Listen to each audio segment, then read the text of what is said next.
un jour yi aussi dañu dégg président de la république mu def déclaration ba annoncé woon benn tournée boo xam ni war na ko def ci réewu AES yi notamment Mali Burkina Faso ak Niger boobaak léegi gisuñu le premier ministre mu def tournée boobu bi mu annoncé lu mel noonu. nga dégg ko. ban xalaatoon nga amoon ci loolu. que moom Ousmane Sonko pare na pour dem def tournée ci dëkk yooyu. man du ma am xalaat je lis la constitution. Je vous ai dit au départ ne le président de la République a un domaine réservé qui est la défense nationale, un deuxième domaine réservé qui est la diplomatie. Donc la diplomatie c'est l'affaire du président de la République. Mais su premier ministre ne dana dem tournée dama yaakaar ne waxtaan na ci ak président. noonu xam nga man nag liggéeyuma ak ñoom mais dama xalaat ne waxtaan na ci ak président certainement parce que de toutes les façons man je reste sur la constitution. Je ne vais pas au-delà. D'accord léegi à cheval boobu muy ngarale boobu par exemple li ma bëgg a wax ngarale mooy tey ku ne xam na taxawaayu AES ku ne xam na taxawaayu CEDEAO.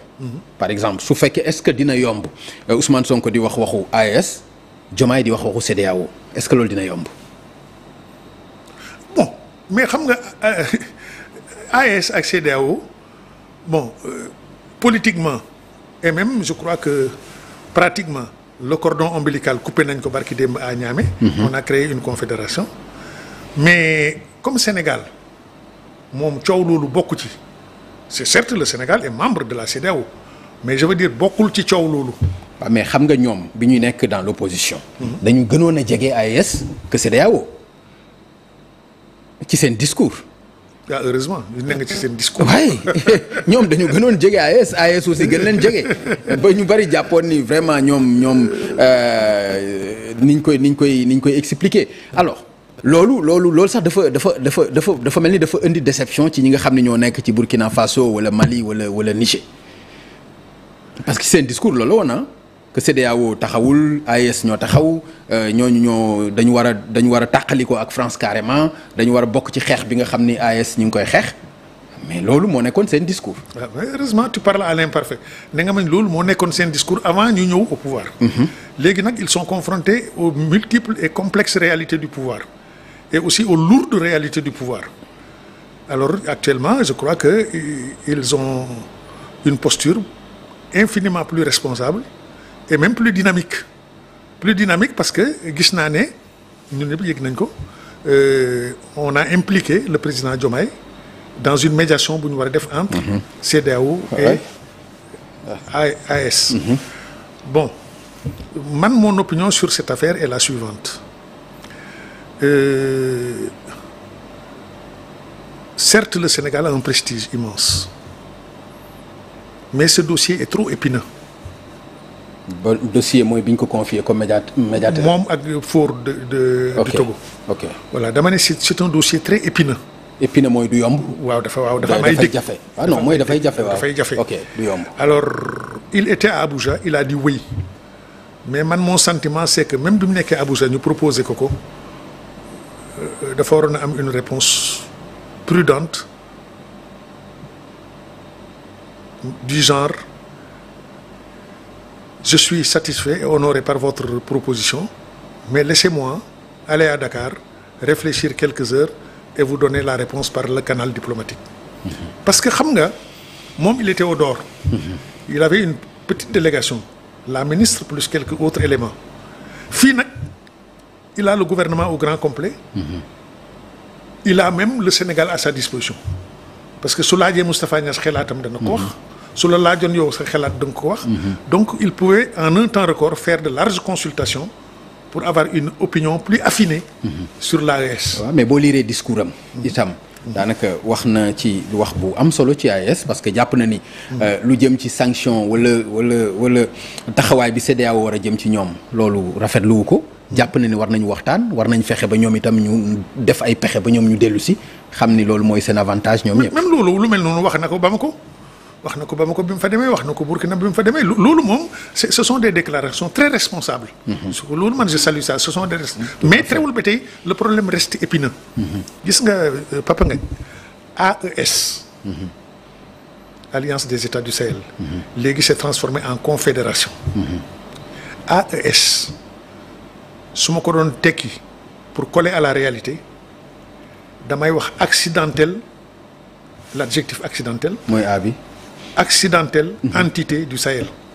L'AES accident là ce n'est pas un choix programmé ñii bëgguñu woon a créer AES.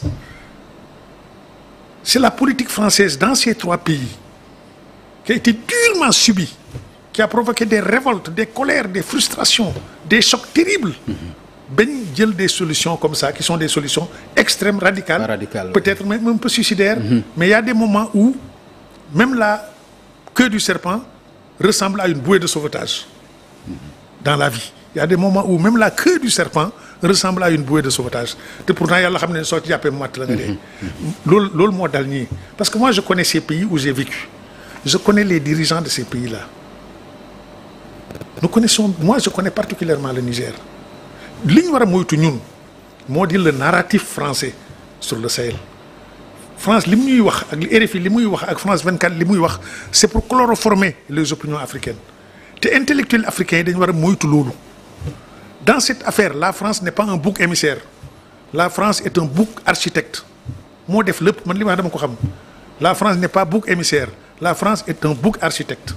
xam nga ñuy wax AES fii déglu naa fi démb ci plateau bi fii xam nga soo xamul les dessous de carte soo xamul les agendas cachés da ngay def une lecture théorique très belle mais non articulée à la réalité. Les services spéciaux français les services secrets français li ñu def Mali soo ko xamoon li ñu def Mali def ko Niger def ko Burkina le jeu français dans ces pays-là qui masque un agenda suñ ko defoon Sénégal intellectuels sénégalais yi militaires sénégalais yi journalistes sénégalais yi ñoo njëkk a révolté wu dal di développer un sentiment anti-français mais ku xamul lëf soo ko dundul doo ko mun a xam man dama fii dégg ñuy def des théories sur le Mali ma xam ne c'est des théories fallacieuses. Je ne vais pas être long mais damay def un petit rappel historique xam nga soo déggee Sahel doo xam lu mu doon la crise du Sahel. D'abord il faut camper le Sahel géographiquement c'est quoi? C'est une bande de terre horizontale qui va de Nouakchott jusqu'à Faya-Largeau.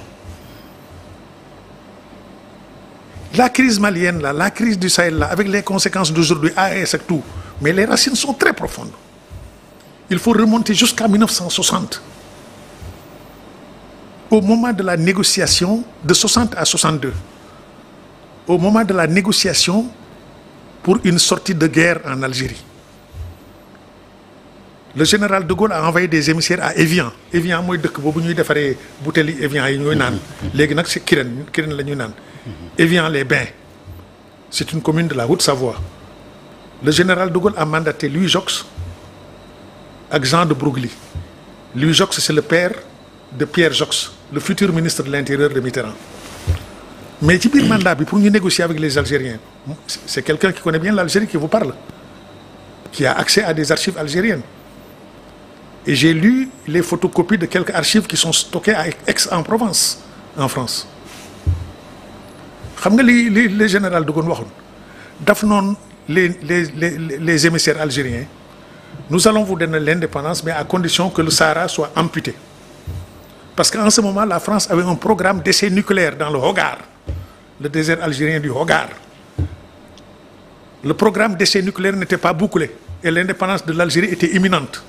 D'ailleurs, c'est la raison pour laquelle, après l'indépendance, on a transféré le site d'essai nucléaire à Mururoa, en Polynésie française.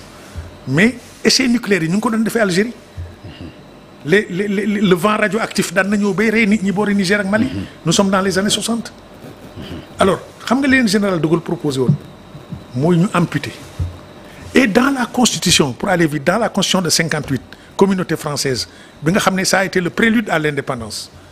Xam nga lu ñu ci bindoon OCRS organisation commune des régions sahariennes. OCRS organisation commune des régions sahariennes. La France voulait créer un État nouveau au Sahara occidental. La France voulait créer un État sahérien, amputer une partie du Sahara mauritanien, amputer une partie du Sahara malien, amputer une partie du Sahara nigérien, amputer une partie du Sahara tchadien pour créer un État saharien. Un État fantoche et un État tampon.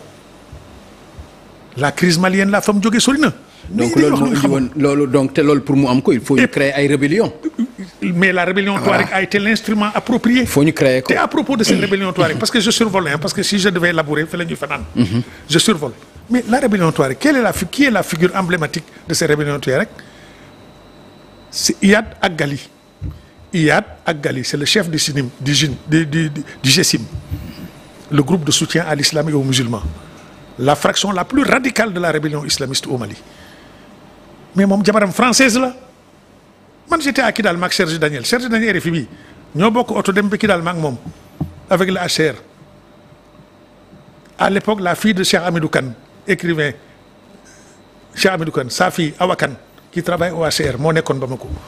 On a été jusqu'à Kidal.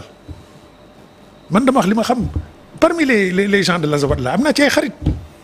Le chef du GESIM est un Kidalois. Il s'appelle Iyad Ag Ghali. Il appartient à la famille princière des Ifora. Mais jabaram mu ngi tudd Anna Waled Bicha.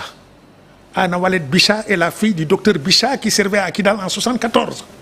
tubaab français yi suñ ne ñu ngi ut waa ji pour di ko jéem a rey c'est de la plaisanterie. waa ji seen waay la bon mais enfin c'est-à-dire ñun li ñu war a moytu mooy le narratif français là français yi dañ ñuy nax. dañuy wax lu kenn xamul. soo déggee ñu ne aussi li ma mënta d'accord moo di Pape au nom de la démocratie est-ce que war nañoo jël des sanctions létales mooy sanction boo xam ne même les bébés de Zender dañ doon dee alors que bi le général Tchani di def coup d'état tàgguwu leen sax les bébés les couveuses étaient sans électricité là-bas à Zender à Tawa ñuy dee des frères africains acceptent de faire ça à un autre pays africain au nom de la démocratie au nom de la phobie du coup d'état alors que c'est la France qui est le promoteur des coups d'état en Afrique. Le coup d'état de Séni Kountché kan moo ko def du France man waxuma ko Diori Amani moo ko wax fu mu ko waxee moo ko wax Ibrahima Baba Kaké mémoire d'un continent mu ne ko j'ai été renversé par la France parce que j'ai voulu élargir le cercle des acheteurs de l'uranium dama bëggoon a jaay Israël jaay Canada France ne du fi am ñu bañ te à l'époque c'était pas Areva parce que li ma wax dafa yàgg c'était le CEA le commissariat à l'énergie atomique moo doon exploiter l'uranium du Niger. bam ne du dafa bëgg a élargir le cercle des acheteurs automatiquement la machine Jacques Foccart est entrée en action Séni Kountché renversé ko Diori Amani France boobu mun nañoo jox leçon aujourd'hui. loolu exemple yi ñu ci mën a joxe bari na ci Afrique. ATT c'est-à-dire foo laal seen intérêt loolu la taxawaay boobu ci am. quand Mitterrand a prononcé le discours de la Baule ne Moussa Traoré da ngay démocratiser Moussa Traoré ne ko non je vais démocratiser mais à mon rythme. Automatiquement ñu actionné ATT mu daane ko. kan moo daane Moussa Traoré la fondation France Liberté de madame Danielle Mitterrand c'est quelqu'un qui est l'ami de Boubé Maïga qui vous le dit. Boubé Maïga c'était le directeur de la sécurité d'État au Mali un ami à moi. Il a été directeur de cabinet de Konaré puis ministre de la Défense premier ministre avant de mourir. yëf yi ni mu demee c'est la France qui est le promoteur des coups d'État moo ñuy wax nag naan su coup d'État amee da ngeen di war a sanctionner nangam Burkina. Le président Kaboré était démocratiquement élu. Mais bi ko Damiba daanee France dafa noppi parce que Damiba c'était leur homme. Mais biñ daanee Damiba mu mer parce que Traoré moo daanee Damiba mais bi Damiba daanee Kaboré un président démocratiquement élu France waxul dara c'est ce même Damiba qui avait permis à Blaise Compaoré de rentrer pendant quelques heures et de retourner à Abidjan. Donc France daf ñu yàpp le narratif français là di chloroformer l'opinion des intellectuels africains c'est que nit ñi dañ jàngul histoire. noonu la demee. d'accord te suñ demoon guerre. nga gis lu ñaaw. xam nga ne le général Tchani il a fait Thiès l'école des officiers d'actifs de Thiès. toujours la situation serait à la fois cocasse et tragique. Des soldats sénégalais des officiers sénégalais en train de tirer sur des officiers nigériens dont ils ont été et qui ont été leurs camarades de promotion. Le général Wali Faye. Emblématique patron de la gendarmerie sénégalaise. Sa femme est nigérienne, une de ses femmes est nigérienne, ñu bari xamuñ ko. En 1958-59, il était à Niamey. Mamadou Diop, maire de Dakar, était à Zender. Quand ils sont revenus, ils ont eu leur galon nekk à la gendarmerie. mais baal ma nga wax ko ci olof nag. jabari Wali Faye. Awsa la. moom moo jur l'épouse de François Collin. de l'inspection générale d'État. yaay ji Awsa la. alors ce qui veut dire que imaginez suñ demoon foofu di fa guerre yi ni muy mel. musiba day am. mais enfin. man daal mais bëggoon naa xam par exemple est-ce que yaakaar nga AES mën nañu réussir seen mission. est-ce que AES. est-ce que yaakaar nga mën nañu réussir seen mission. mais non xam nga AES lan la. waaw wax naa la ko léegi nee naa la c'est un accident.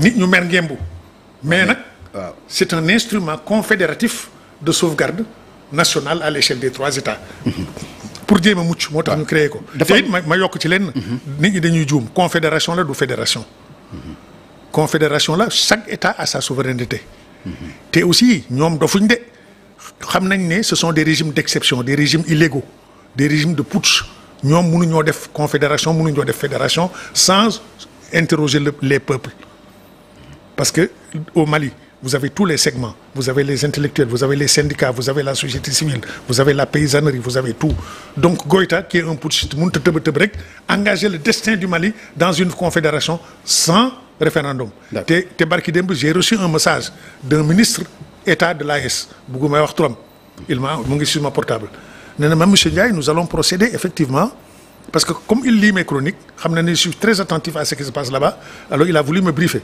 ne ma nous allons procéder à des référendats le pluriel de référendum ils vont procéder à des référendats dans chacun des pays dana am référendum parce que ñoom xam nañ ne ils n'ont pas la légitimité en bandoulière ñoom mënuñoo dem machin. D'accord. Dégg naa aussi pour terminer Ali Ndiaye Ali Faye ki fi toogoon démb brillant intellectuel ah nee na quand il y aura un coup d'État au Burkina l'AES va s'effondrer comme un château de cartes.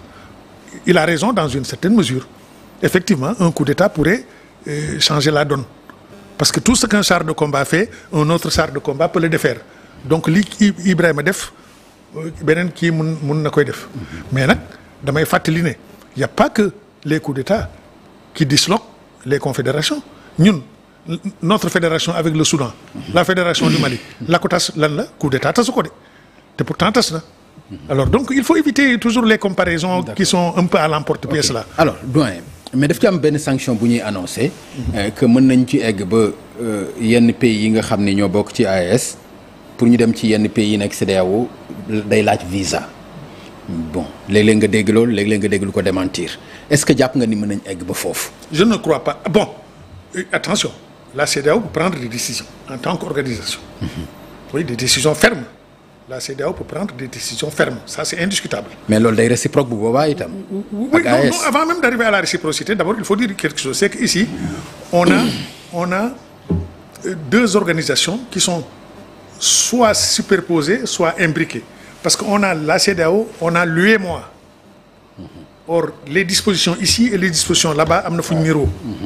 Parce que dans l'espace UEMOA tu peux circuler librement. Les biens et les personnes parce que ñoo bokk monnaie. Ce qui veut dire que même suñu appliqué woon la décision de la CEDEAO pour Maliens ñëw Sénégal du am problème parce que nous sommes membres de l'UEMOA dans l'espace UEMOA duñu am problème mais suñ bëggoon a dem Ghana soo bëggee dem Ghana foofu la problème di amee. D'accord. Voilà mais soo bëggee ñëw fii. parce que disposition am na disposition yu nekk ci UEMOA ce sont des dispositions qui permettent également la circulation. Sans oublier que loolu li la jaaxal. te nag xaw lay bett. man itam j'y ai pensé admettons par extraordinaire suñ noonu léegi visa dañ koy généraliser et de façon rigoureuse mais tu penses que Sénégal dana ci d'accord man je crois que Diomaye ak Sonko duñ ci d'accord le Marocain entre ici comme il veut le Mauritanien entre ici. Burkina non. Alors que le Malien qui est à côté. du mun a dugg. te je te rappelle que la Mauritanie a quitté la CEDEAO. waaw ci loolu laa bëggoon ñëw parce que bi nga may wax exemple Sahel fi mu commencé Mauritanie nga wax. tey Mauritanie féetewu ci fenn. loolu itam doy na waar quand même. Non Mauritanie était au sein de la CEDEAO au départ.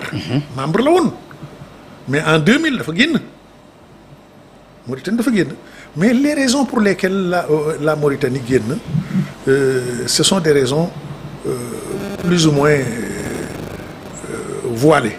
Parce que ñoom dañ lay arguments yi ñuy joxe en vérité ce sont des arguments d'esquive.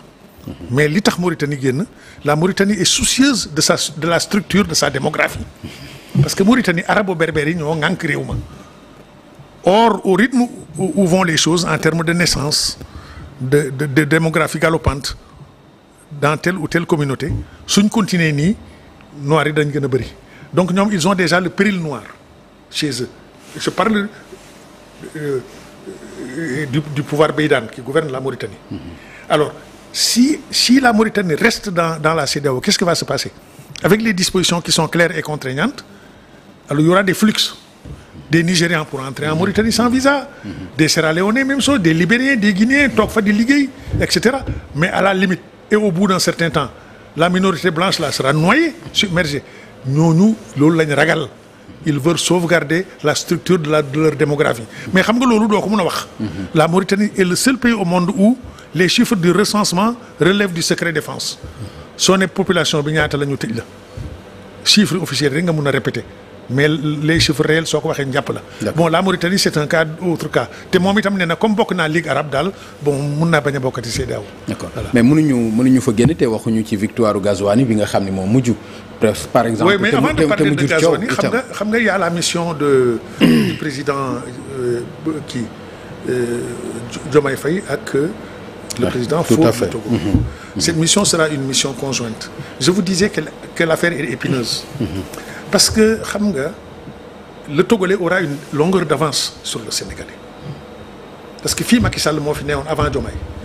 Macky Sall a appliqué les sanctions les plus dures, les plus sévères contre le Mali à l'époque. Faure n'a jamais été associé à ces sanctions. Il a toujours louvoyé. Moom dafa muus.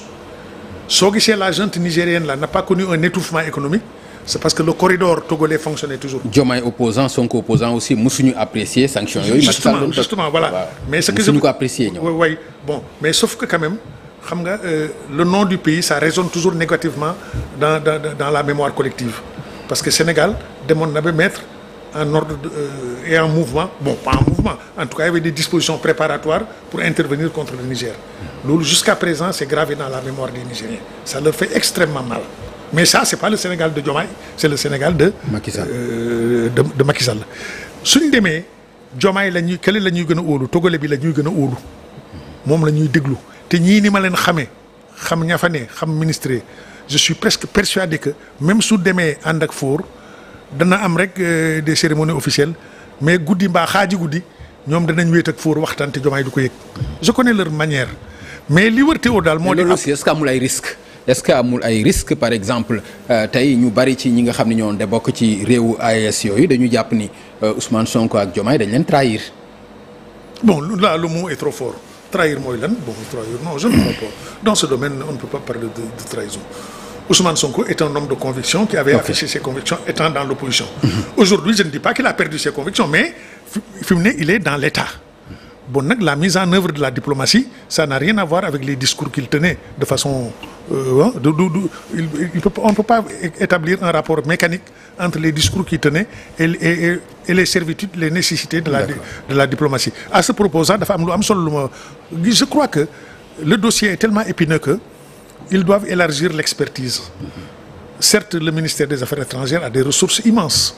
Mais mënoon nañ cee jël aussi si vous voulez des organisations non gouvernementales qui sont dans la médiation lu demee ni JIMA je crois que son président comment il s'appelle encore Maodo Malick Mbaye était là hier alors il a parlé de ça il y a aussi d'autres organisations yu demee noonu même ñoom Alioune Tine yi ngay gis c'est-à-dire que il y a une expertise extra gouvernementale extra ministérielle qui peut être mobilisée aussi et une expertise en renfort dans les bagages dans les bagages de comment il s'appelle notre président Diomaye. Mais premier voyage Diomaye ñu gis mu def ko Mauritanie.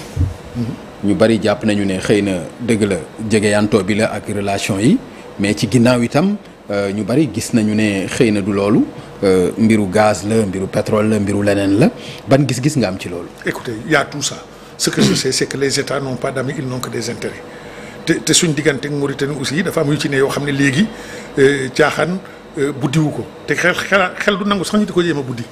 D'abord, on est membre fondateur de l'OMVS, Organisation pour la mise en valeur du fleuve Sénégal. Bon, alors, on partage les eaux du barrage de Manantani. On partage l'électricité.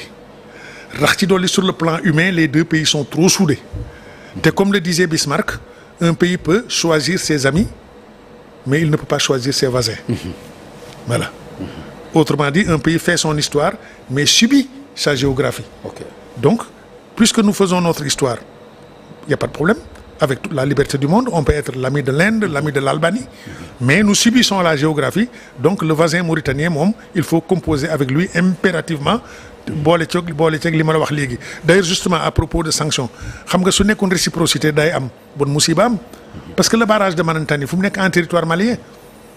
Am na façon sanction yoo xam ne soo ko bëggee def la junte là ñoom itam mun nañoo téye barrage bi. loolu moom musiba catastrophe non il faut fermer les vannes. Tout à fait ndox mi dootu ñëw. parce que c'est dans leur territoire. te soo bëggee ubbi vannes il faut nga déclarer leen guerre.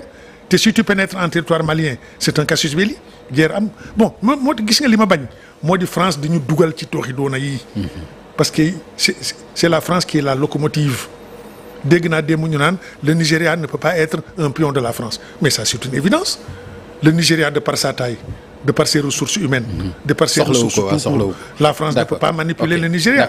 D'accord. Mais problème bi c'est que cette crise-là a pour épicentre le Sahel. C'est là où l'influence française est dominante. Et le Nigeria ne fait que suivre les francophones parce que cette crise est une crise qui a pour épicentre les pays francophones. Tant yi nga xamee ni Libéria dafa am crise là-bas c'est les anglophones qui menaient le bal. moo taxoon ñu créé ECOMOG. Sénégal bokkoon na ci mais le commandement de l'ECOMOG a toujours été ghanéen et nigérian. Il y a un partage des rôles. Quand la crise a pour épicentre un pays francophone les Nigérians ak les Ghanéens dañu ne nii yéen francophones yi jiitu leen lu ngeen def ñu d'accord ci. Si c'est dans la zone anglophone même chose parce que CEDEAO dama lay fàttali ne ñetti compartiment la zone francophone la zone anglophone ak la petite zone lusophone mooy Guinée-Bissau muy làkk portugais. D'accord bi ma lay wax tout à l'heure ci victoire Gazouani da nga ñëw ci beneen élément donc ci bëgg aussi nga abordel ma ko parce que ci digganteem ak Abdelaziz li ci xew gis nañ ko victoire bi tam gis nañu par exemple contestation yi ci am xeex yi fa am mais daanaka presque mujjul fenn ban jàngat nga am ci loolu. xam nga en Mauritanie. On a la démocratie de la baïonnette. Démocratie amu fa. C'est là aussi où le discours français est un discours vraiment fallacieux. Yow tu congratules Gazouani. Tu oublies que Gazouani n'existe que par l'armée.